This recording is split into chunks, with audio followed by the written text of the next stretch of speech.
Бүгін 11 қыркүйек сағат 16:30-да 4:30-да күндіз Алматыда Алмалы ауданы Төле би мен Нұрғиса Тілендиев қиылысында орналасқан Алмалы ауданының Алмалы аудандық соты, сол ғимаратта отырыс болады.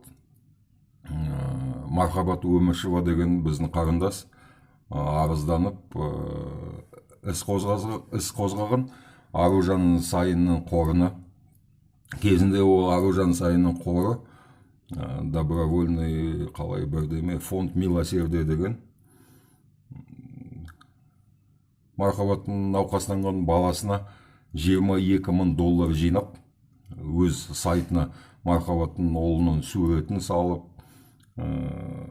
аты жөнін, тегін, удостоверение, жеке куәлігінің номерін, Мархабаттың аты жөнін салып, $22,000 жинап, сол емдеуге деп.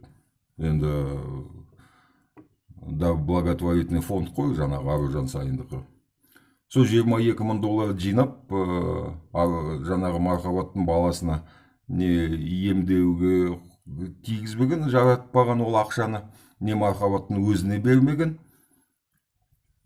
Аяғы Мархабаттың енді баласына үкімет көмектесіп 2 операция істелінген. Аланы $22,000 жинаған, енді Мархабаттың атына жинады ғой.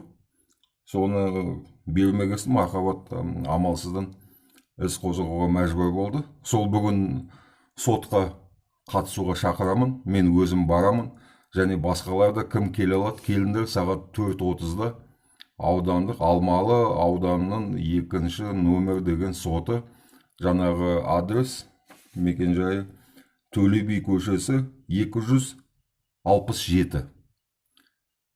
Көше Төле бидің қиылысы Нұрғиса Тілендиев. Сол жерде кездесейік. Мархабатқа қолдау көрсетейік.